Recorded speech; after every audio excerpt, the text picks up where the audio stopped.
3 infirmières ont disparu lors de leur service de nuit à l'hôpital, laissant leur mère et tout le personnel en état de choc.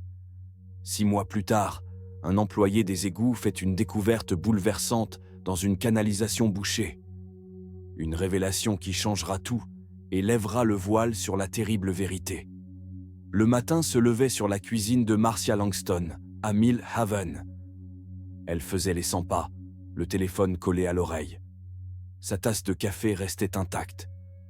Cela faisait exactement 6 mois que sa fille Freya avait disparu, en même temps que ses 2 amies, Kiara Mendes et Kali Wang.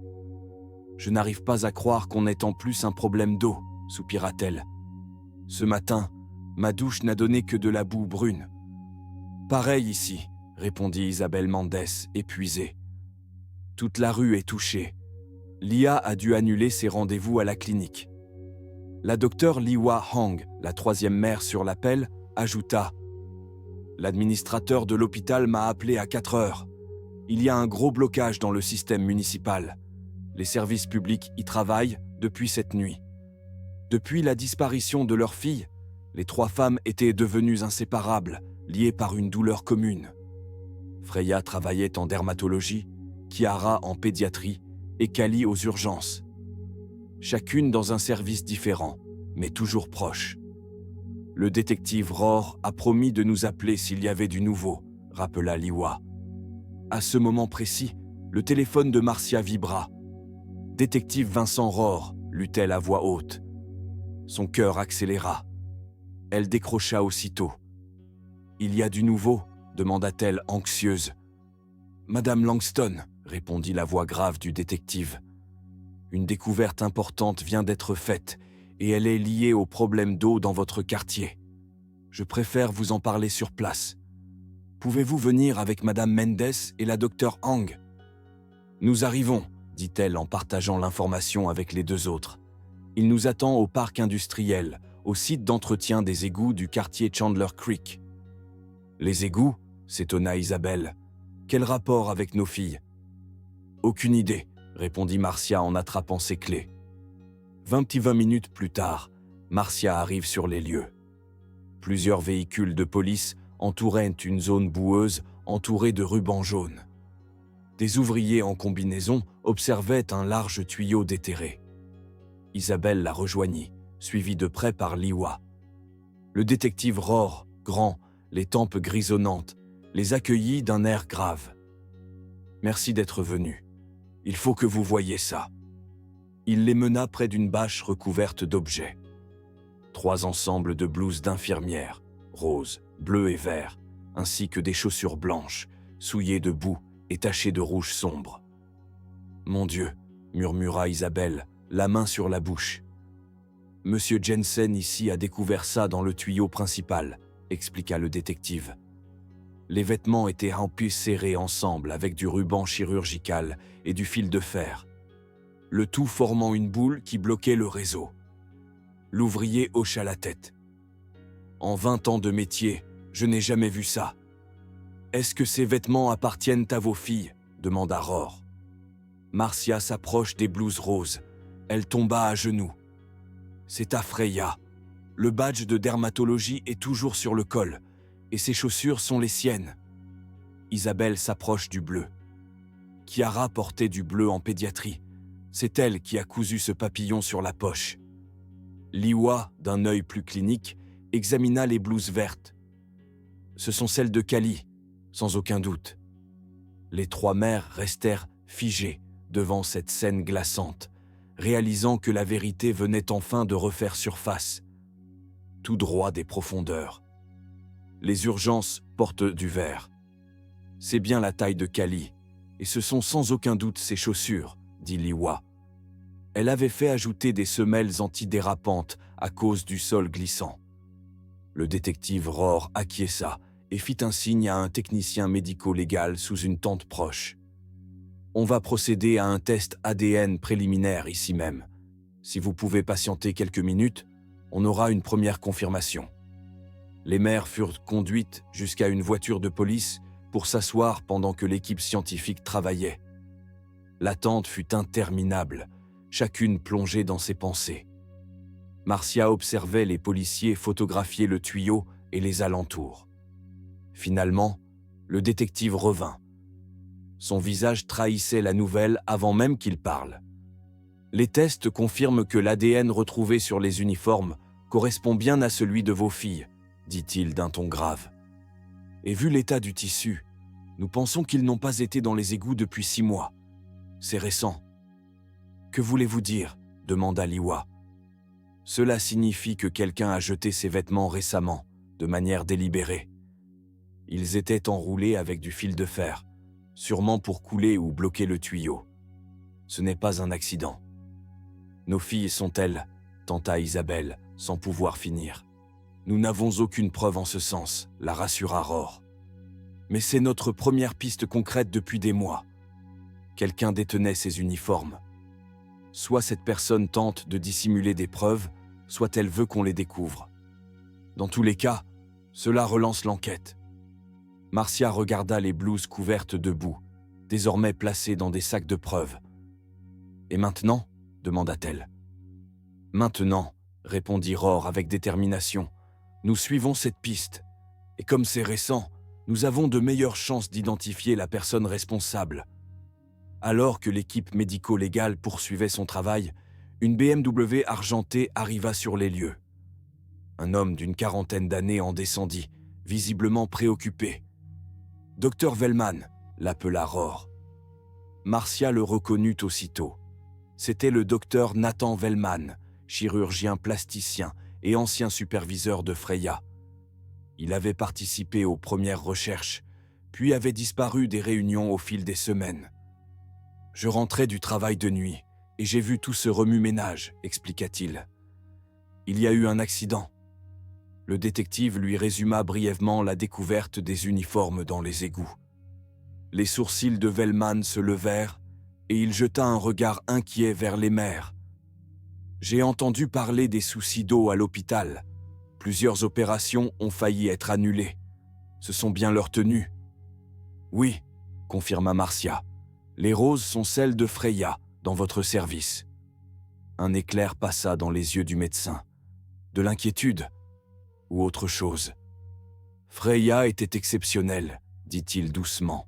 « La meilleure assistante que j'ai eue. Très rigoureuse. Et maintenant, que va-t-il se passer ? L'enquête passe de disparition à investigation criminelle. Nous allons revoir les images de surveillance près des accès aux égouts et interroger de nouveau le personnel hospitalier. Cela me semble logique. Mais je ne travaille plus que de nuit à Meadow Ridge. Le jour, je gère mon cabinet privé. Nous aimerions vous reparler. Préférez-vous à l'hôpital ou dans votre clinique ? Demanda Rohr. Peu importe. Voici ma carte. Mon emploi du temps est chargé, mais on peut fixer un rendez-vous. Pendant qu'ils discutaient, une camionnette de presse arriva. Vellman changea brusquement d'attitude.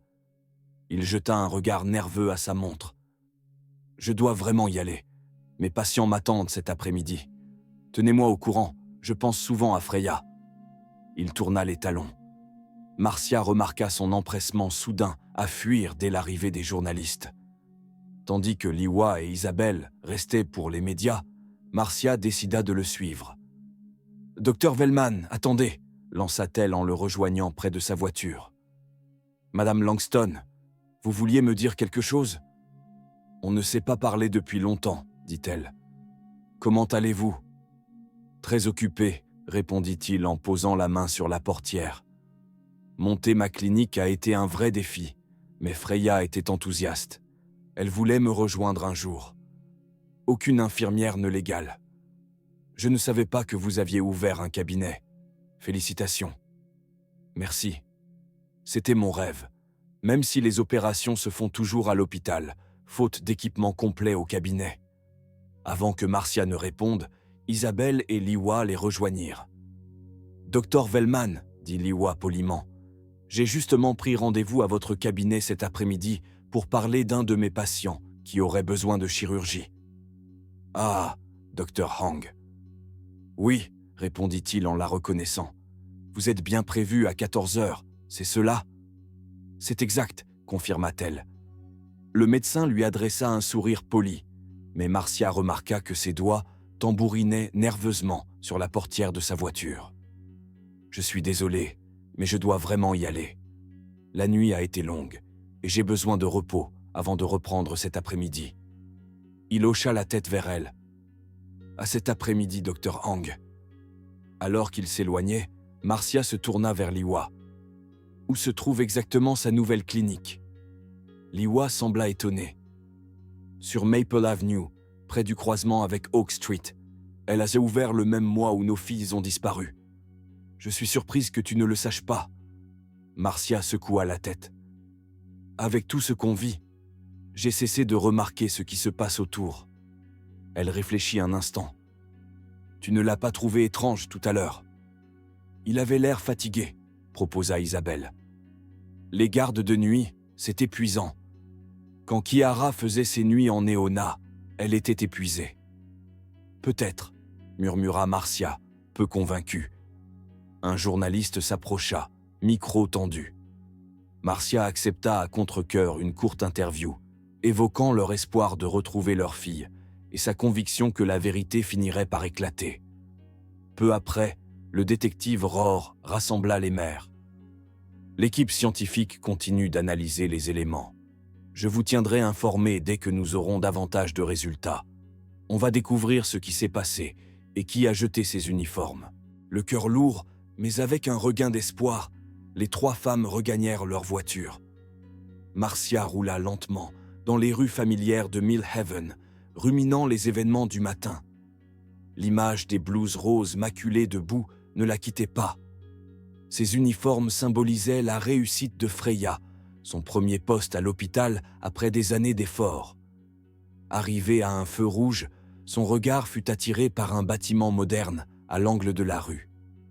Une enseigne discrète, Wellman Aesthetic Medicine. Le parking était vide, à l'exception d'une BMW argentée. Il disait rentrer se reposer, murmura-t-elle en freinant. À travers les grandes baies vitrées, malgré l'intérieur sombre, elle aperçut deux silhouettes. Le docteur Wellman discutait vivement avec un autre homme. Il faisait de grands gestes, semblant agité. À un moment, il tendit la main vers le visage de l'homme, qui la repoussa brutalement. Marcia observe, fascinée, cette scène muette et tendue. Un coup de klaxon la fit sursauter. Le feu était passé au vert. Pressée par le conducteur derrière, elle redémarra, jetant un dernier coup d'œil dans le rétroviseur. « Qu'est-ce qui se passe là-dedans » se demanda-t-elle à voix haute, troublée par ce qu'elle venait de voir. Quelques instants plus tard, elle prit une décision soudaine. Elle fit demi-tour prudemment et retourna vers la clinique. Elle se disait que ce n'était peut-être pas son affaire, mais après 6 mois d'impuissance, tout élément suspect méritait son attention. En approchant de la clinique, elle vit 2 véhicules quitter les lieux. La BMW du docteur et une moto noire qu'elle n'avait pas remarquée plus tôt. La moto prit rapidement de l'avance, tandis que la voiture suivait plus lentement. « Au moins, il va bien », souffla-t-elle, soulagée que la tension n'ait pas dégénéré. Continuant sa route, elle remarqua que les 2 véhicules prenaient la même direction qu'elle. Elle se souvint que le docteur vivait dans un quartier résidentiel chic à proximité. Des années plus tôt, après une opération difficile, une réception avait été organisée chez lui. Marcia y avait déposé Freya. Elle se rappelait l'avoir récupérée plus tard, juste à temps pour surprendre un moment ambigu entre sa fille et le médecin. Un clin d'œil, une rougeur. Freya n'avait jamais voulu en parler, et l'épisode semblait avoir été vite oublié. Mais aujourd'hui, alors qu'elle suivait discrètement la voiture, elle constata que le docteur ne tournait pas vers sa maison. Il continua tout droit jusqu'au parking d'un magasin de matériel médical. La moto, elle, bifurqua dans une petite rue menant à la périphérie. Marcia ralentit. Cette rue n'abritait plus grand-chose, à part quelques bâtiments délabrés. Elle fronça les sourcils. « C'est ridicule », se dit-elle en serrant le volant. « Je ne suis pas détective. Juste une mère inquiète, qui voit des indices partout. » Elle inspira profondément et poursuivit son chemin, décidée à se reposer avant de reparler des découvertes du jour avec Isabelle et Liwa. Pourtant, une sensation persistante la suivait. Le docteur Wellman cachait quelque chose. En passant devant l'hôpital où Freya avait travaillé, elle sentit une boule se former dans sa gorge. Meadow Ridge General, imposant sous le soleil, brillait de toutes ses vitres. C'est là que sa fille avait soigné tant de patients, tissé des liens avec Kiara et Callie, et travaillé avec le docteur Wellman. Quelque chose s'était-il produit entre ces murs qui aurait mené à leur disparition? Marca s'était posé cette question des dizaines de fois au cours des 6 derniers mois. Ce matin, pour la première fois, elles avaient trouvé un indice tangible, les uniformes repêchés dans les égouts de la ville. En rentrant chez elle, Marca sentit le poids émotionnel de cette découverte l'envahir. Ses vêtements apportaient autant d'espoir que d'angoisse. Espoir de découvrir enfin la vérité et peur de ce qu'elle pourrait révéler. Dans sa cuisine, l'odeur du café frais flottait pendant qu'elle attendait que la cafetière finisse de couler. Elle en versa une tasse et s'installa à son ordinateur, espérant un message d'Isabelle ou de Liwa. Mais elle devait être aussi épuisée qu'elle.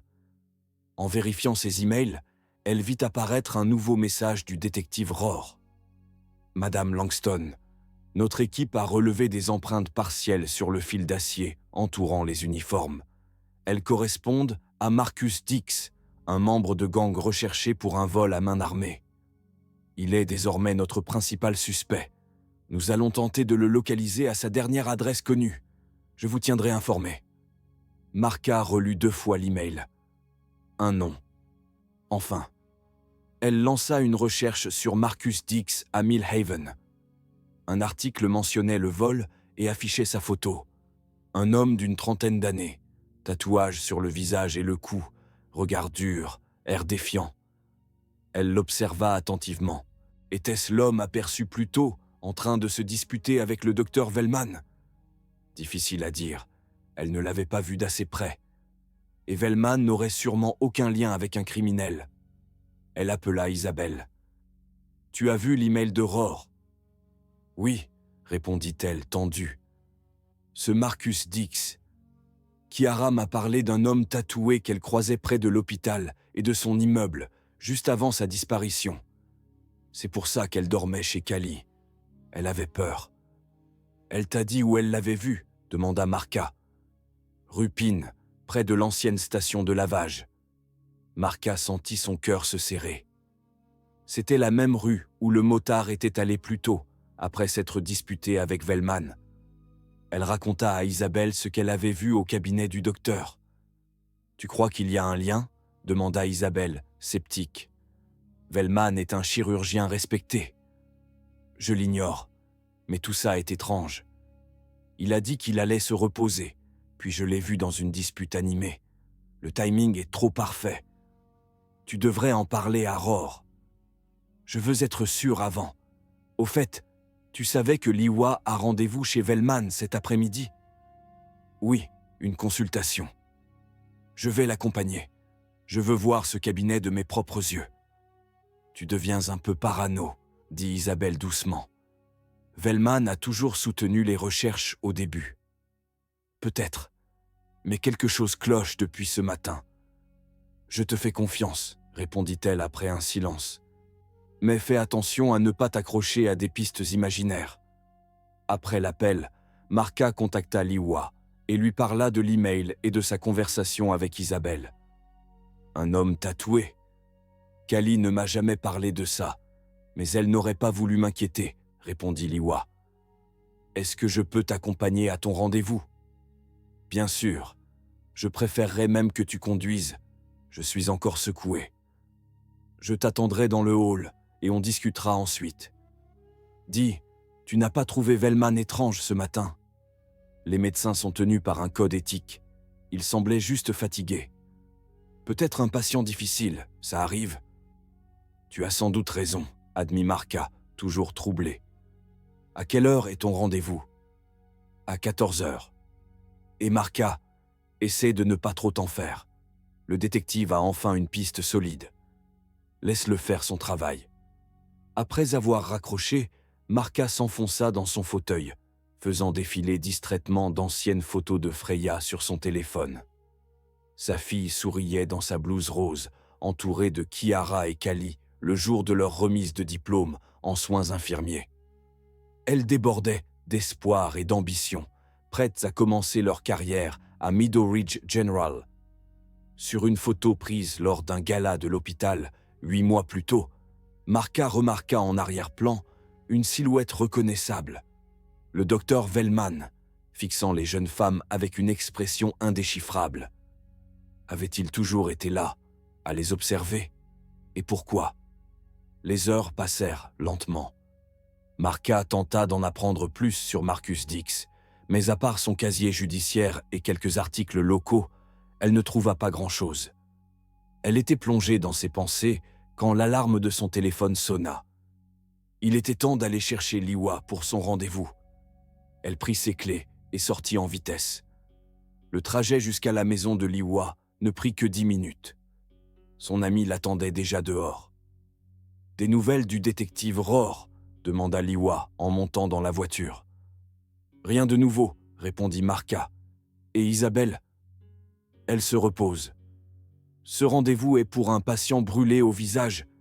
J'ai cherché longtemps un spécialiste, et le docteur Velman est l'un des meilleurs. »« Je comprends » dit Marka en conduisant. Malgré tout ce qu'on traverse, la vie professionnelle continue.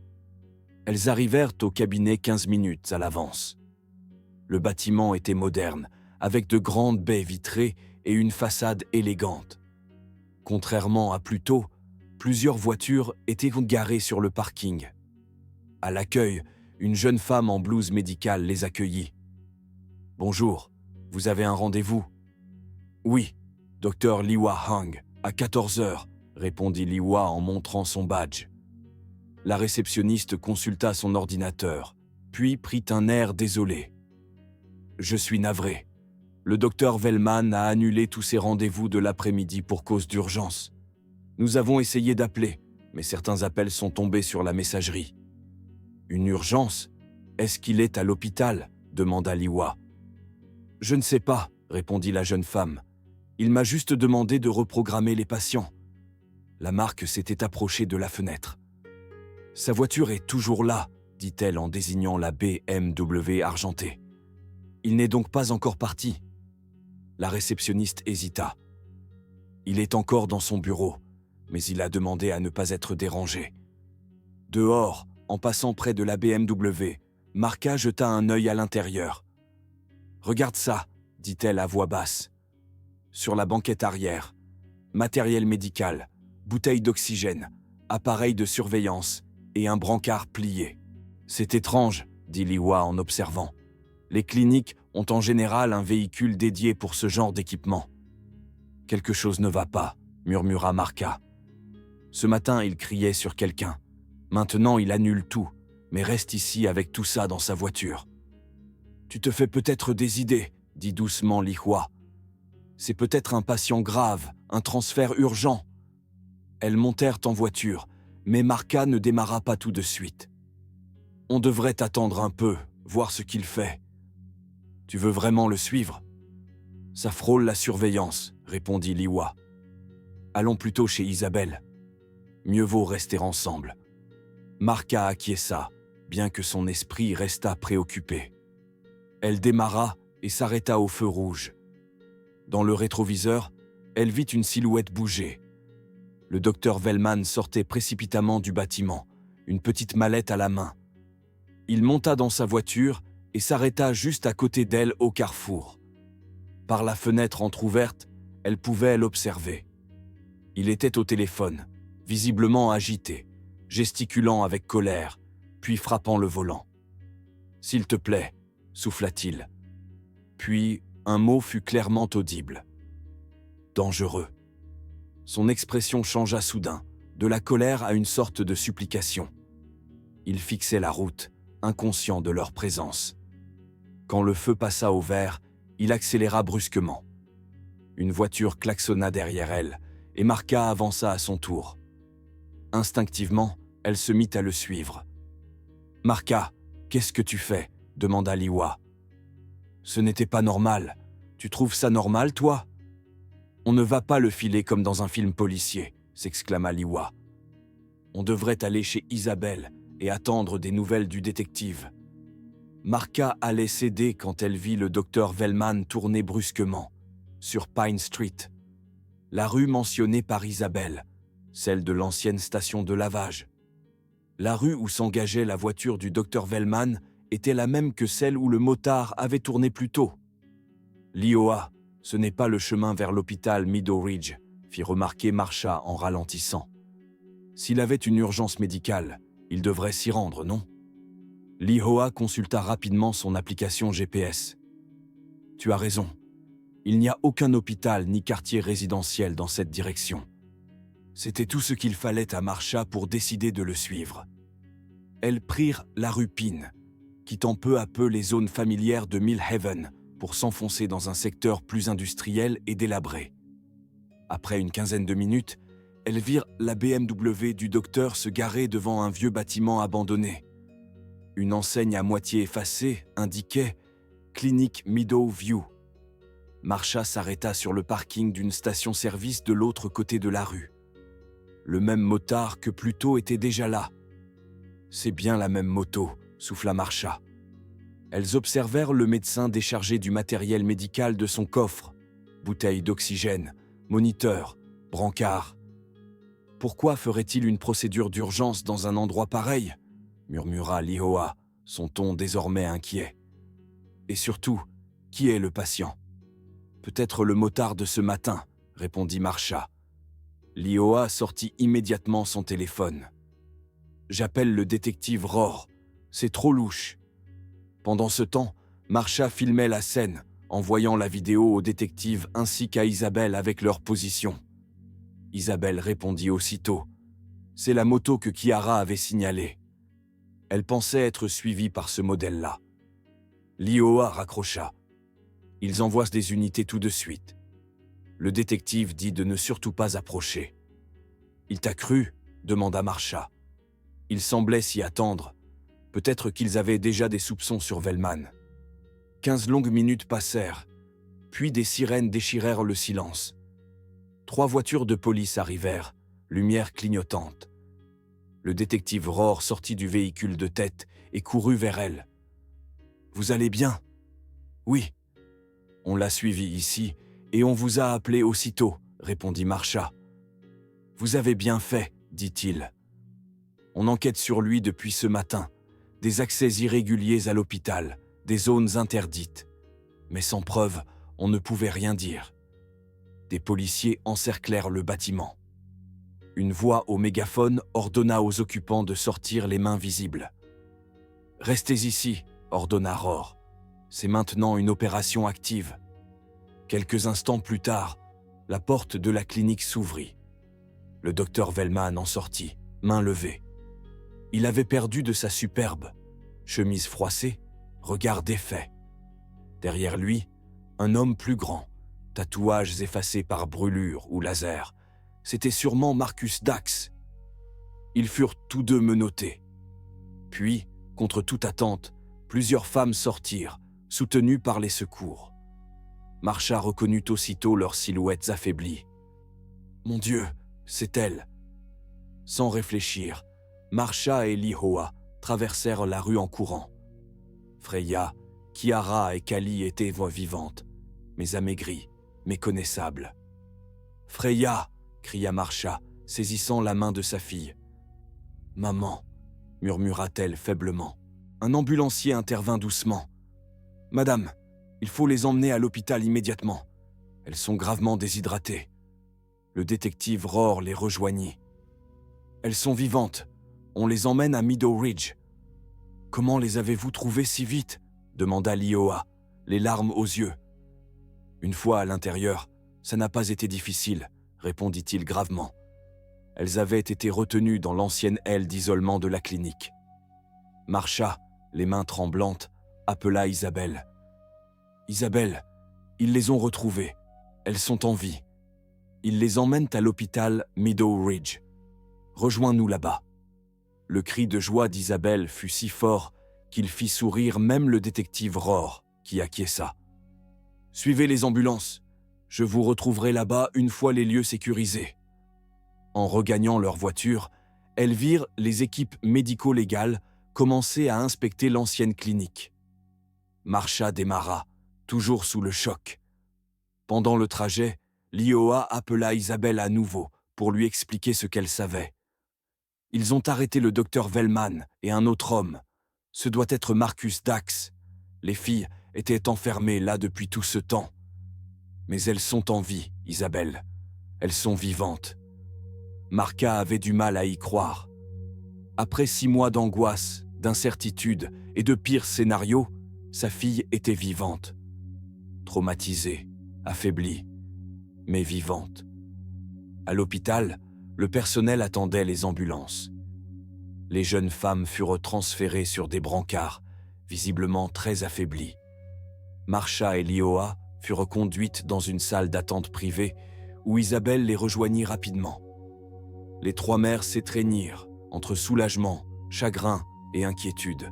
« Les médecins nous tiendront informés dès qu'ils auront fini les examens, » dit Marca en essuyant ses larmes. « Elles sont très malnutries, mais elles vivent. »« Pourquoi Dr Velman a-t-il fait ça ?» demanda Isabelle. « On ne sait pas encore. Le détective nous expliquera quand il arrivera, » répondit Marsha.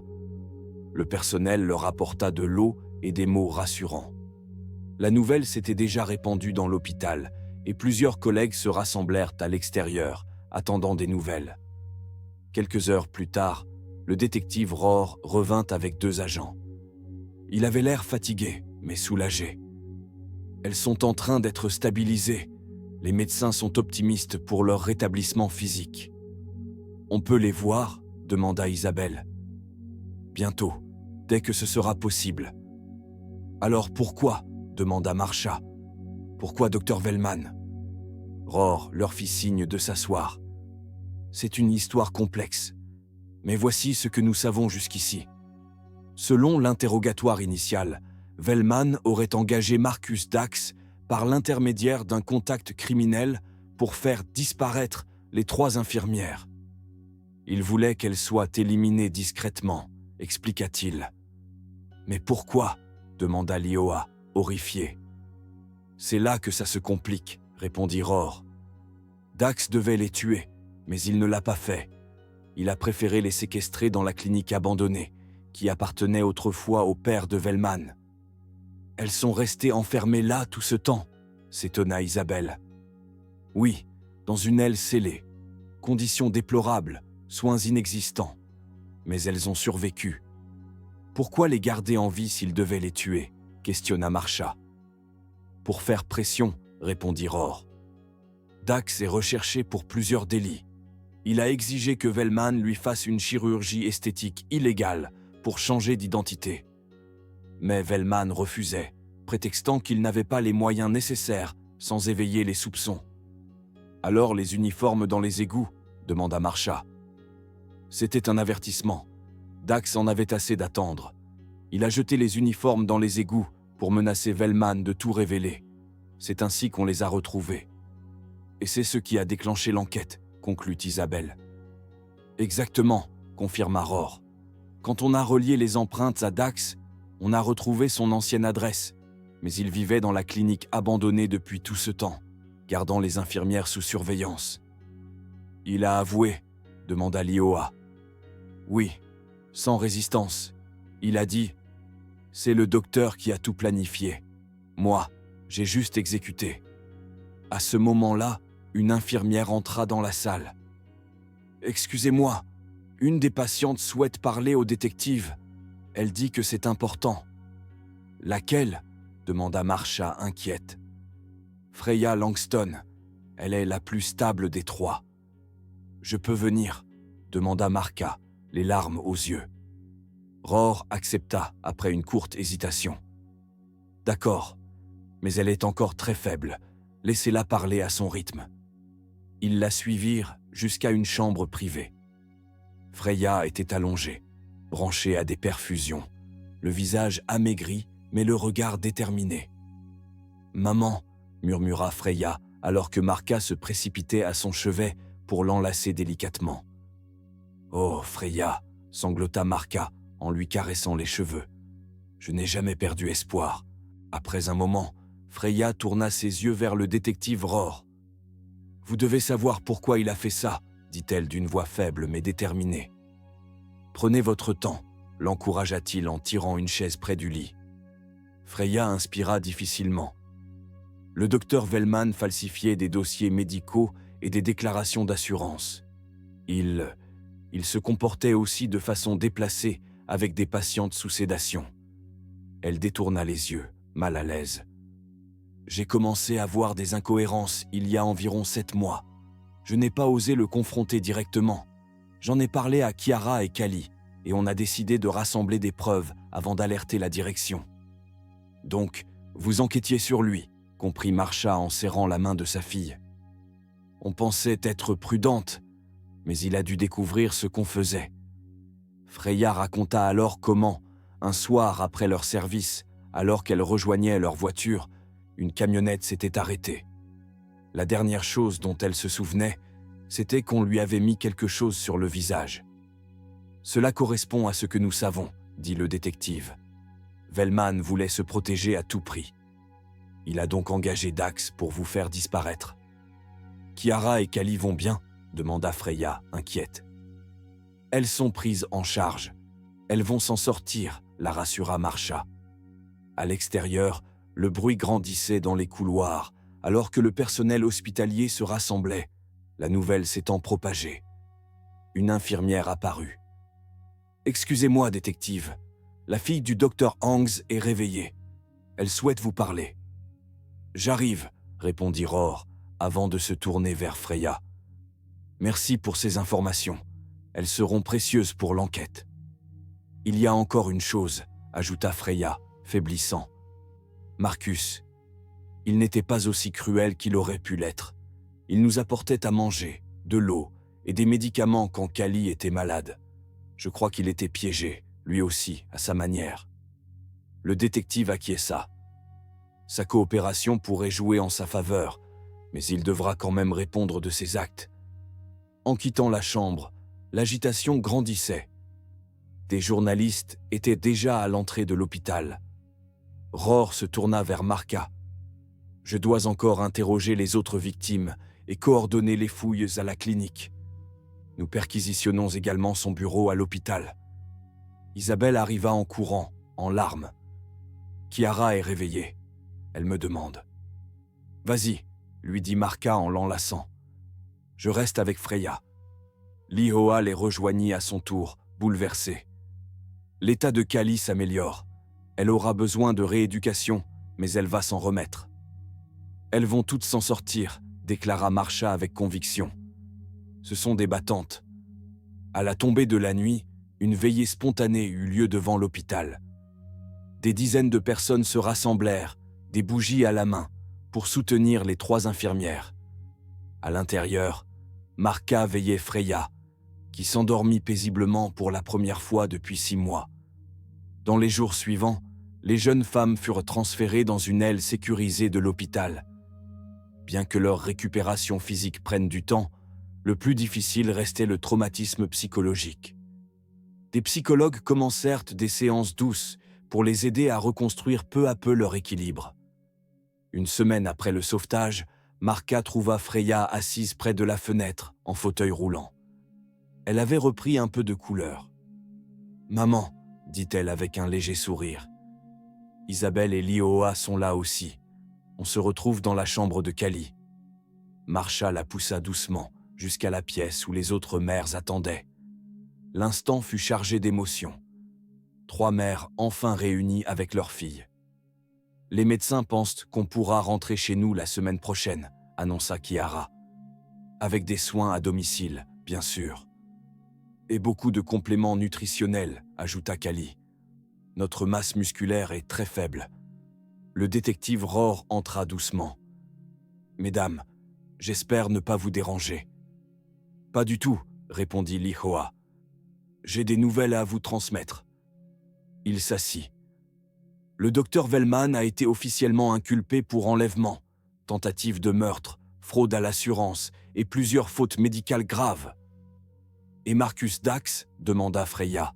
« Il coopère pleinement. En échange de son témoignage, le procureur envisage d'alléger les charges. Il purgera une peine, mais le fait qu'il vous ait gardé en vie et qu'il ait permis, indirectement, votre découverte, joue en sa faveur. Pourquoi ne pas simplement nous licencier? Pourquoi aller si loin? Interrogea Kali. Ce n'était pas seulement à cause de la fraude, expliqua Rohr. Il avait accumulé d'énormes dettes pour créer son cabinet. Vos révélations auraient détruit sa carrière. Il a préféré vous faire disparaître pour sauver sa réputation. Donc, nos vies valaient moins que ses dettes, dit Kiara, amère. Et ce n'est pas tout, conclut Rohr. Nous avons trouvé des preuves d'autres délits remontant à plusieurs années. Plusieurs cas de comportement inapproprié envers des patientes sous sédation, des dossiers médicaux falsifiés, même du vol de médicaments. Toute la carrière du docteur Velman reposait sur des mensonges. Et personne ne s'en est douté, demanda Isabelle, abasourdie. Il était très prudent, expliqua le détective, jusqu'à ce que Freya remarque des incohérences. D'après ses aveux, il a paniqué en découvrant qu'elle documentait tout. Et lorsqu'il a su qu'elle en avait parlé à Kiara et Kali, il les a toutes considérées comme des menaces à éliminer. Et Marcus Dax, comment l'a-t-il trouvé? Demanda Marcia. Par l'intermédiaire d'un ancien patient avec des liens criminels, Dax cherchait à changer d'apparence pour échapper à la justice. Velman lui a promis une reconstruction faciale s'il s'occupait des 3 infirmières. Mais une fois la tâche accomplie, il n'a cessé de repousser l'intervention, prétextant des contretemps. Une infirmière entra alors pour vérifier les perfusions et les constantes vitales. Après son départ, Freya reprit la parole, pensive.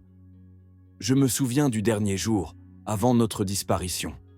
Je classais des dossiers et j'ai vu des facturations en double pour des actes jamais réalisés. Quand j'en ai parlé à Velman, il a prétendu une erreur, mais son regard... J'aurais dû comprendre. Tu ne pouvais pas savoir, la rassura Marca. Personne ne l'aurait deviné. Plus tard dans l'après-midi, alors que les mères s'apprêtaient à partir, Freya demanda à Marca de rester un moment. « Je pensais à toi tout le temps, avoua-t-elle, les larmes aux yeux. Pendant les pires moments, je m'imaginais que tu m'attendais à la maison. C'est ce qui m'a permis de tenir. » Marca l'enlaça doucement. « Je n'ai jamais abandonné, pas un seul jour. » Dehors, Isabelle et Lioa attendaient, submergés par l'émotion. Le lien entre les 3 mères s'était renforcé, forgé par l'épreuve commune.